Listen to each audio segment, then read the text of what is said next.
इस सेशन में बच्चों हम लोग डिफरेंशिएशन का एक और एप्लीकेशन पढ़ेंगे। स्पर्श रेखाएं और अभिलंब या टेंजेंट्स और नॉर्मल की इक्वेशंस को कैसे हम डिफरेंशिएशन का हेल्प लेके निकालते हैं।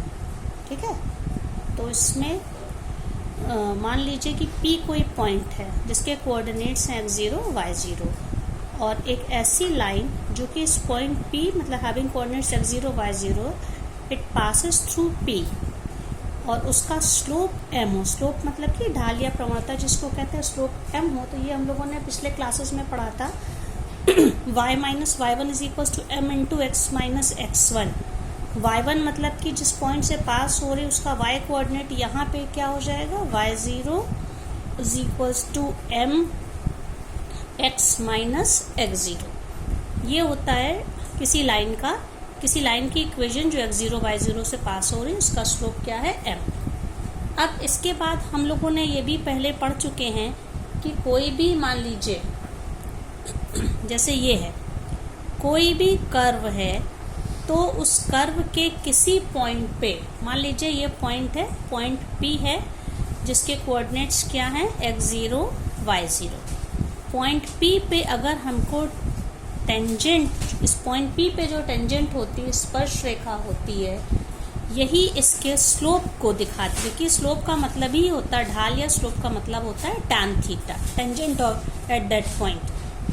तो ये जो पॉइंट है, अगर कोई भी फंक्शन मान लीजिए y is equals to f x है, ठीक है, तो अगर हमें इस कर्व का एट x0 y0 हमको स्लोप निकालना है, तो स्लोप को हम कैसे एक्सप्रेस कर सकते हैं, dy by dx।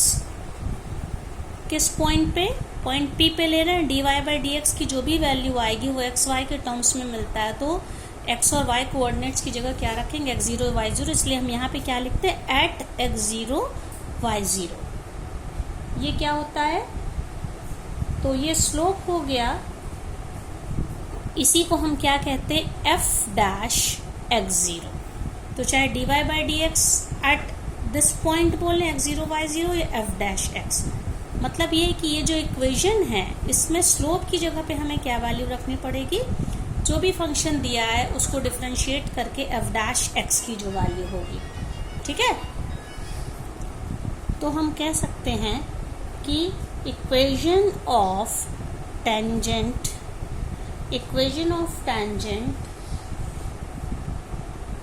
For a curve क्या लिया है, y is equals to f x at, और हमेशा टेंजेंट लेना है तो एक बच्चों एक पॉइंट सेलेक्ट करना पड़ेगा। यहाँ पे टेंजेंट किस पॉइंट से पास हो रही है, पॉइंट P, और P के कोऑर्डिनेट्स क्या होंगे, x0 y0। तो equation of tangent for the curve y is equals to f x at x0 y0, ये क्या हो जाएगा, ये हमारा पॉइंट क्या है, y माइनस y0 जो हम लोग ऊपर ही लिख चुके हैं, y माइनस, अब m की जगह पे हम क्या लिख लेंगे यहाँ पे, f dash x0। f dash x0 क्या है, y is equals to f x का स्लोप या इसका डेरिवेटिव है f डैश x0, ये m की जगह पे आ गया और बाकी चीजें कॉपी होंगी x माइनस x0। ठीक है, अब इसी तरह में हम लोग इस टॉपिक में, क्योंकि हमारा टेंजेंट है नॉर्मल्स मतलब अभिलंब, परपेंडिकुलर लाइन, तो इसी पॉइंट P पे अगर हम इसके नॉर्मल का इक्वेशन निकालना चाहें तो नॉर्मल वाली लाइन देखिए ऐसे जाएगी। ठीक है, ये नॉर्मल जाएगी, तो इसका क्या मतलब हो गया कि जो स्लोप ऑफ नॉर्मल है, स्लोप ऑफ नॉर्मल लाइन या नॉर्मल क्या हो जाएगा, जो भी स्लोप इसका था -1 upon slope of this tangent. ये जो कर्व पे जो टेंजेंट ड्रॉ किया, क्योंकि हमें पता है ना, ये हम लोग पढ़ चुके हैं, m1 m2 is equals to -1। अगर दो लाइनें एक दूसरे के परपेंडिकुलर है, लंबवत हैं, तो उनके स्लोप्स का प्रोडक्ट क्या होता है, -1। तो एक लाइन का स्लोप अगर मान लीजिए m1 है, तो दूसरी line perpendicular line slope m2 का स्लोप क्या होगा, -1 अपॉन m1। तो नॉर्मल का स्लोप, अगर इसका f डैश x0 स्लोप है, इस कर्व पे जो टेंजेंट ड्रॉ की गई है उसका स्लोप f डैश x0 है, तो नॉर्मल का स्लोप क्या होगा, -1 upon f dash x0।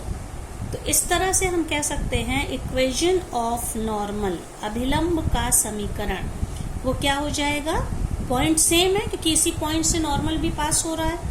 So y minus y zero is equals to, अब स्लोप ही बस चेंज हो रहा है, यहाँ पे f डैश x जीरो होता है, यहाँ पे क्या हो जाएगा, नॉर्मल लाइन है, -1 upon f dash x zero, और ये क्या हो जाएगा, x माइनस x जीरो, बाकी चीजें सेम रहेंगी। अब इसमें दो केस हो सकते हैं बच्चों, कोई ऐसे कर्व पे कोई ऐसी टेंजेंट ड्रॉ की गई अगर उसका स्लोप 0 है, मतलब ये if m is equals to, ये फर्स्ट केस हम ले रहे हैं, if m is equals to 0, इसका क्या मतलब हो गया, f dash x zero is equals to 0। तो ये जो इक्वेशन हमारी है टेंजेंट वाली, ये इक्वेशन थी, इसका क्या मतलब हो गया, y माइनस वाई जीरो, क्योंकि ये वैल्यू 0 होने से और पूरा ये RHS 0, ये 0 हो गया। इस कंडीशन में किसी भी लाइन कर्व पे जो टेंजेंट ड्रॉ की गई अगर उसका स्लोप 0 है, इसका मतलब क्या हो गया, y is equals to y zero, ये इक्वेशन बन जाएगी। और m इज इक्वल्स टू 0 का क्या मतलब रहता है कि वो लाइन या तो x एक्सिस पर से पास हो रही है वो टेंजेंट, या x एक्सिस के पैरेलल, ठीक है। तो ये इक्वेशन कब है, when the tangent is normal to the x axis, parallel to the x axis, और या उसका स्लोप 0, दोनों कह सकते हैं कि अगर कोई भी टेंजेंट, किसी कर्व पे जो टेंजेंट ड्रॉ की गई है उसका x एक्सिस के पैरेलल है तो उसका स्लोप 0 है, अगर स्लोप 0 है तो टेंजेंट x एक्सिस के पैरेलल है। दूसरा केस क्या हो सकता है कि मान लीजिए जो यहाँ पे तो स्लोप 0 था, अगर टेंजेंट लाइन x एक्सिस से 90 डिग्री का कोण एंगल बनाती है, मतलब क्या इसका क्या हो जाएगा कि अगर थीटा क्या है π/2, थीटा 90 डिग्री है, तो इसका मतलब tan theta that is slope को tan थीटा ही तो कहते हैं, हम लोगों ने पिछले क्लासेस में पढ़ा, ये क्या हो जाएगा, tan 90 degree that is infinity. तो ये कौन सी लाइन होगी बच्चों, अगर थीटा π/2 है, मतलब ये y एक्सिस की ये लाइन पैरेलल होगी। इस कंडीशन में लाइन किसके पैरेलल हो जाएगी, y एक्सिस के पैरेलल हो जाएगी, तब इक्वेशन क्या हो जाएगी, तो equation of tangent when it is parallel to y axis क्या हो जाएगी इस कंडीशन में, x is equals to x0, क्योंकि ये हम लोग पढ़ चुके हैं कि y एक्सिस के पैरेलल, ये मान लीजिए लाइन है, ये y एक्सिस के पैरेलल है और ये कितने डिस्टेंस पर है, ये x0 डिस्टेंस पे है, तो y एक्सिस के पैरेलल किसी लाइन की equation when it is at a distance of x0 from the origin ये होती है। तो क्या हो जाएगा, x is equals to k या x is equals to x0। अब हम लोग इसी पे बच्चों एग्जांपल्स लेंगे। जैसे पहला एग्जांपल ले रही हूँ, मान लीजिए कोई स्लोप है, ठीक है, at x is equals to 3 और y इज इक्वल्स टू हमने कुछ ले लिया, मान लीजिए 3x² माइनस 2x। इस पे हमें क्या निकालना है, इसकी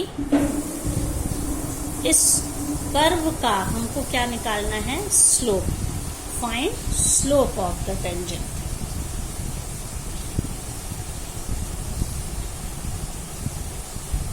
ठीक है, तो क्या करेंगे, क्योंकि y is equals to 3x² minus 2x, तो ये f x की वैल्यू है, तो f डैश x का क्या मतलब होता है, dy/dx। ये क्या हो जाएगा, y is equals to 3x² minus 2x है, तो इसको हम निकालेंगे तो क्या हो जाएगा, ये 6x। इसका मतलब है f डैश x किस पे, at x is equals to 3, इसकी वैल्यू क्या हो जाएगी, तो हम क्या लिखेंगे, f डैश 3, तो जहाँ पे x है 6x में हम इसकी जगह पे 3 रख देंगे, तो स्लोप क्या आ जाएगा, 80। इसी तरह से हम इसी के लिए अब हम अगर हमें टेंजेंट निकालनी है या कोई दूसरा क्वेश्चन मान लीजिए ले लेते हैं, ठीक है, find the equation of tangent, point मान लीजिए 2, 3 है, at 2, 3 for y is equals to x cube minus 3x square. तो सबसे पहले तो हम स्लोप निकालेंगे, ठीक है। स्लोप क्या हो जाएगा? Slope means differentiation, that is f dash x। f dash x क्या हो जाएगा? ये x cube minus 3x square means 3x square minus 6x। फिर इसके बाद f dash x at point क्या लेना है हम लोगों को? 2, 3, मतलब कि x कोऑर्डिनेट 2 है, तो यहाँ पे तो y कोऑर्डिनेट तो है ही नहीं, तो हमें बस x का निकालना पड़ेगा। तो क्या हो जाएगा? f डैश 2, तो 3 इंटू 2 स्क्वायर माइनस 6 इंटू 2, तो क्या हो जाएगा? 2 स्क्वायर इज 4 3 ज़ा 12 माइनस 12। अब देखिए क्या आ गया, ये स्लोप 0 आ गया। और जब स्लोप 0 आ गया, इस समय टेंजेंट की इक्वेशन ऑफ टेंजेंट क्या हो जाएगी? y माइनस y1 क्या था यहाँ? y minus 3 is equals to f dash x minus x1 कितना है बच्चों? 2 है। लेकिन हमारा f डैश x 0 आ रहा है, means y minus 3 is equals to 0 multiplied by x minus 2। तो ये पूरी वैल्यू 0 हो गई, तो y इज इक्वल्स टू 3। ये आंसर हो गया।